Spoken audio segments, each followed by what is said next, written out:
أعوذ بالله من الشيطان الرجيم. بسم الله الرحمن الرحيم. إن المسلمين والمسلمات والمؤمنين والمؤمنات والقانتين والقانتات والصادقين والصادقات والصابرين والصابرات والخاشعين والخاشعات والمتصدقين والمتصدقات والصائمين والصائمات والحافظين فروجهم والحافظات والذاكرين الله كثيرا والذاكرات أعد الله لهم مغفرة وأجرا عظيما. السلام علیکم ورحمۃ اللہ وبرکاتہ. الحمد للہ رب العالمین والصلاة والسلام علی رسولہ الامین وعلی آلہ واصحابہ ومن تبعہم بإحسان الی یوم الدین. اعوذ باللہ من الشیطان الرجیم. بسم اللہ الرحمن الرحیم.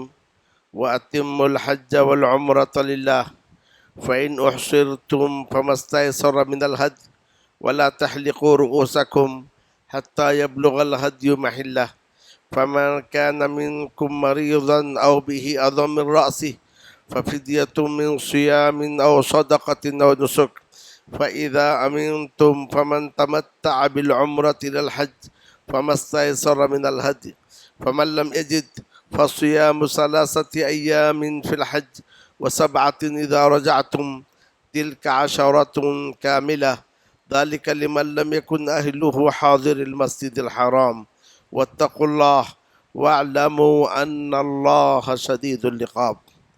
اور حج اور عمرہ کو اللہ کے لیے مکمل کرو. پس اگر تم روک لیے جاؤ تو جو بھی میسر ہو قربانی میں سے، اور تم اپنے سروں کو نہ منڈواؤ یہاں تک کہ قربانی کا جانور اپنے حلال ہونے کی جگہ کو پہنچ جائے. پس تم میں سے جو کوئی بیمار ہو یا اس کے سر میں کوئی تکلیف ہو تو اس پر ایک فدیہ ہے، روزے سے یا صدقے سے یا قربانی سے. پس جب تم حالت امن میں آ جاؤ تو جو شخص عمرہ سے حج تک فائدہ اٹھائے تو جو بھی میسر ہو قربانی میں سے. پس جو نہ پائے تو حج میں 3 دن کے روزے رکھے اور 7 دن جب تم اپنے گھروں کو لوٹ جاؤ. یہ مکمل 10 روزے ہوئے. یہ اس شخص کے لیے جس کے گھر والے مسجد حرام کے باشندے نہ ہو. ڈرو اللہ سے اور جان لو کہ اللہ سخت سزا دینے والا ہے. برادران اسلام اور خواتین، ابواب البر کا بیان جاری ہے. مختلف احکام بیان کرتے ہوئے اللہ رب العالمین حج اور عمرہ کے احکام کو بیان کر رہا ہے.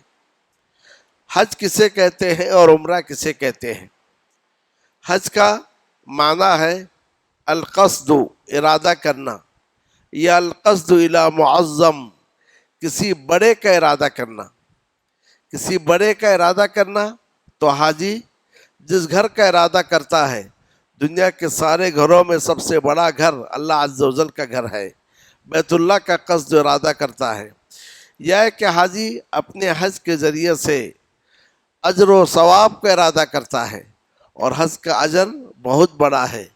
اور وہ یہ ہے کہ جو حج کرے اور حج کے درمیان فسق و فجور بے حیائی کا کام نہ کرے، اس روز کے مانند لوٹ جاتا ہے جس روز کے اس کی ماں نے اسے جنی ہے. اور حاجی حج کے ذریعے سے اللہ کا قصد کرتا ہے اور اللہ کا مہمان ہوتا ہے. جیسا کہ حدیث شریف میں الحجاج والعمار وفد اللہ، حج کرنے والے عمرہ کرنے والے اللہ کے مہمان ہیں. تو گویا اس طریقے سے حج کا لغوی معنی ہے القصد الی معظم، کسی بڑے کا ارادہ کرنا. اور اصطلاح میں حج کہتے ہیں اللہ تعالیٰ کی عبادت کے خاطر مخصوص مہینوں میں بیت اللہ کا ارادہ کر کے مخصوص دنوں میں مخصوص اعمال کو انجام دینا۔ سب سے پہلی بات یہ ہے، انسان حج کے ذریعے اللہ کی عبادت کا ارادہ کرتا ہے، نیت کرتا ہے۔ پھر مخصوص مہینوں میں بیت اللہ کا ارادہ کرتا ہے۔ مخصوص مہینے کیا ہے؟ شوال، ذی القعدہ اور ذی الحجہ کے شروع کے 10 ایام۔ پھر مکہ جا کر مخصوص دنوں میں مخصوص اعمال کو انجام دیتا ہے۔ مخصوص دن کیا ہے؟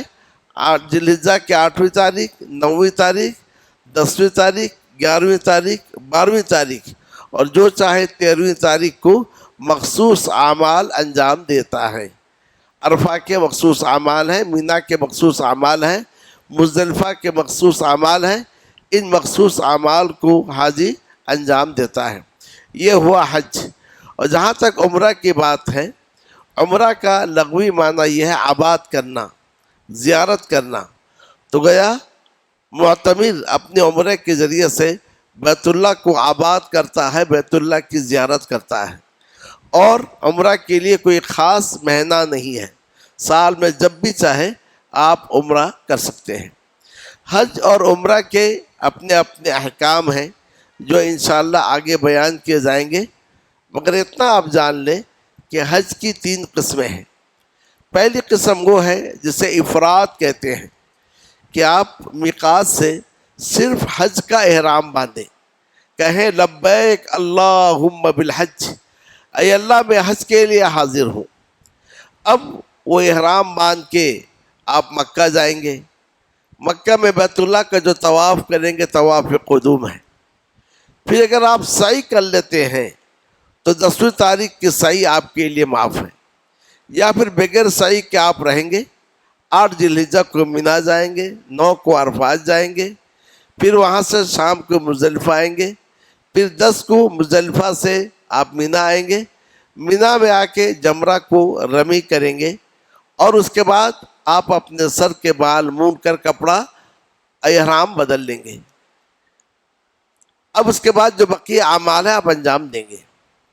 تو افراد میں قربانی نہیں ہے، لیکن جو شخص تمتع یا قران کرتا ہے اس پر قربانی ہے۔ قران کا اعمال ویسا ہی ہے جیسا کہ افراد کا ہے۔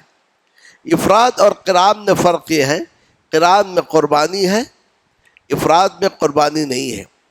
افراد میں صرف حج کی نیت سے انسان جاتا ہے، مگر قران میں ایک ہی احرام میں عمرہ اور حج کی نیت سے جاتا ہے۔ تو قارن یہ میقات میں احرام باندھے گا، لبیک اللہم بعمرۃ وحج، اے اللہ میں عمرہ اور حج کے لیے حاضر ہوں۔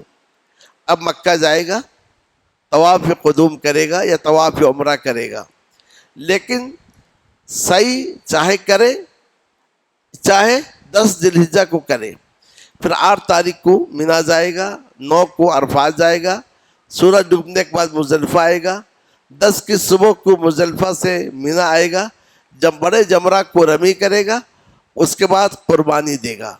افراد والا قربانی نہیں دیا تھا، مگر قران والا قربانی دے گا، اور قربانی دینے کے بعد بال مونڈ کر احرام کو کھول دے گا، پھر بقیہ اعمال کو انجام دے گا۔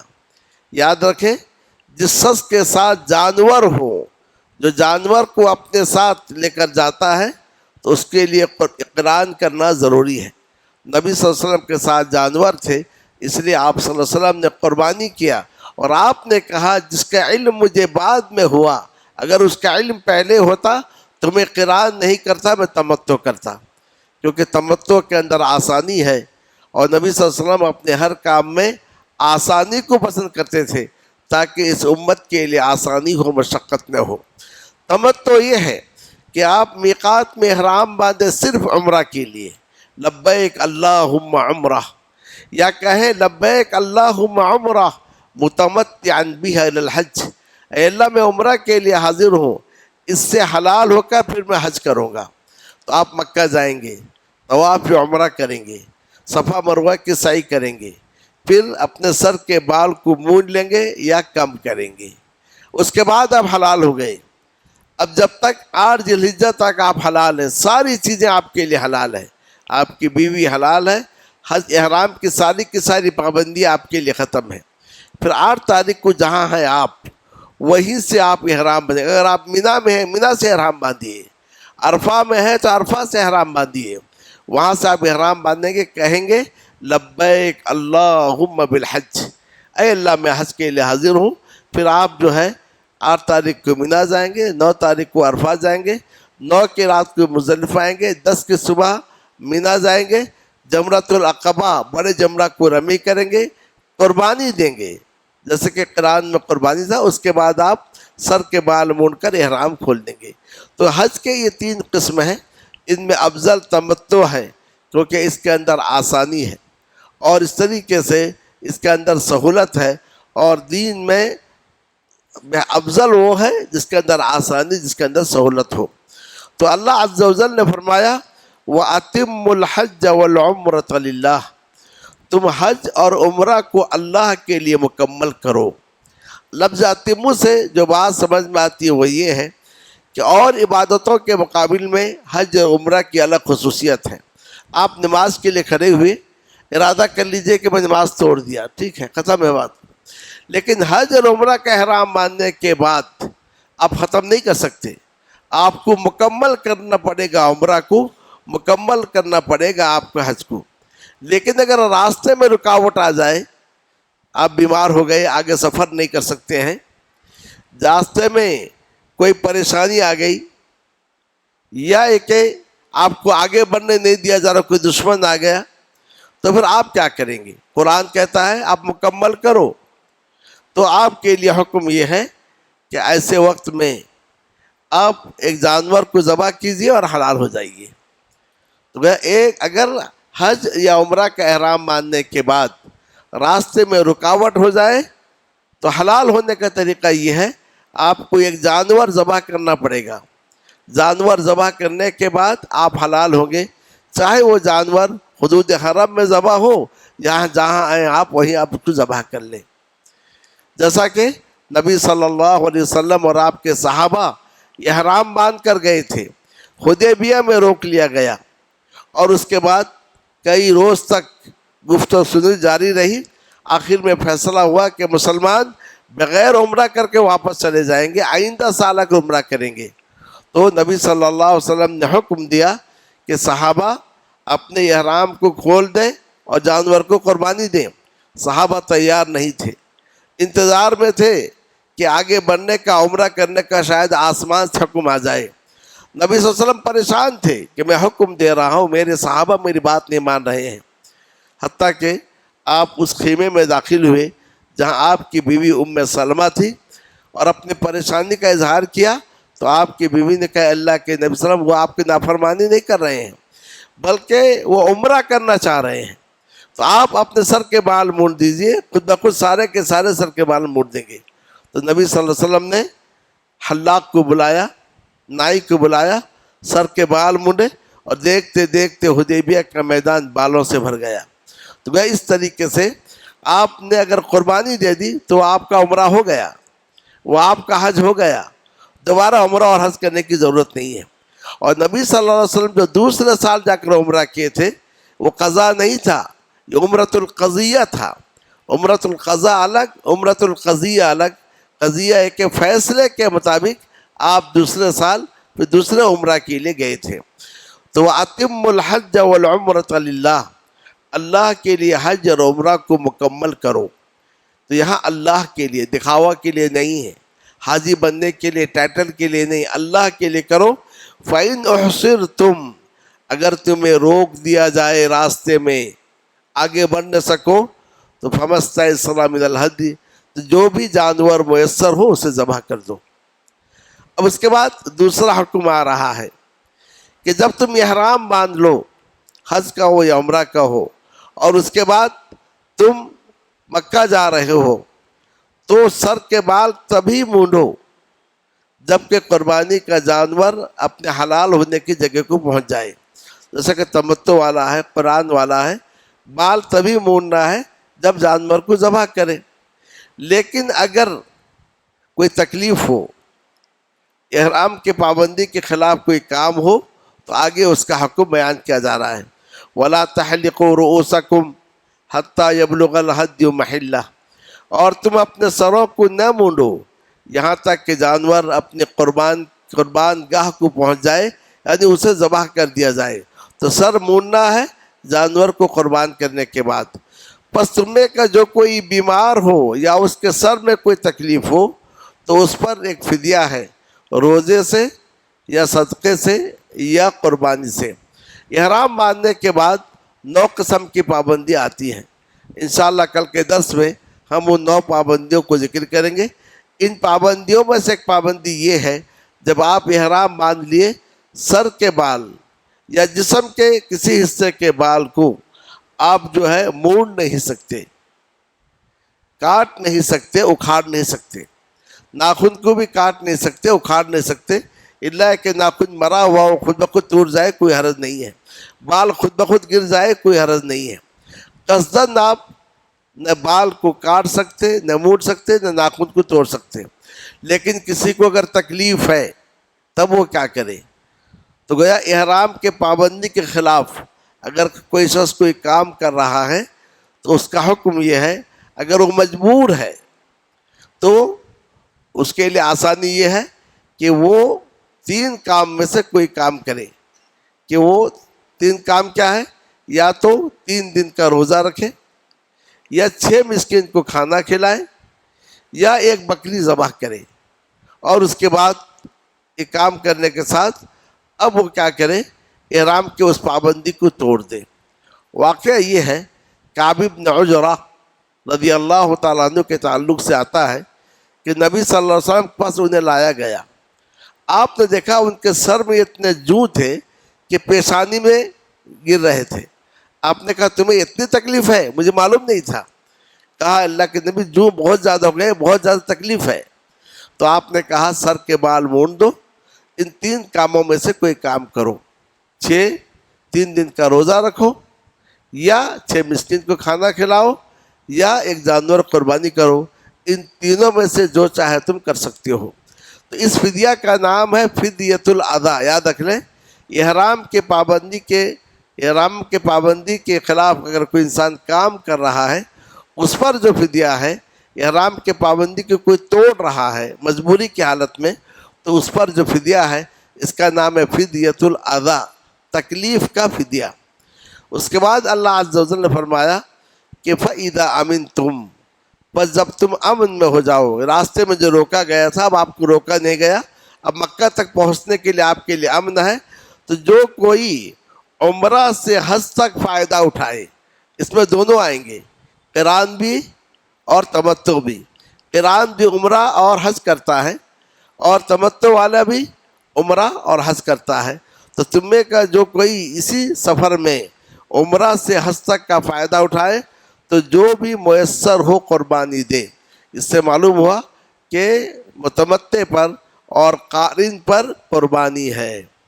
تو یہ قربانی فدیہ اضحیٰ نہیں ہے، یہ قربانی دم شکر ہے کہ اللہ نے ایک ہی سفر میں انہیں عمرہ اور حج کا موقع دیا، تو اللہ کے شکر کے طور پر وہ قربانی دیں گے، اور اس سے کھائیں گے بھی اور اس سے دوسروں کو کھلائیں گے بھی۔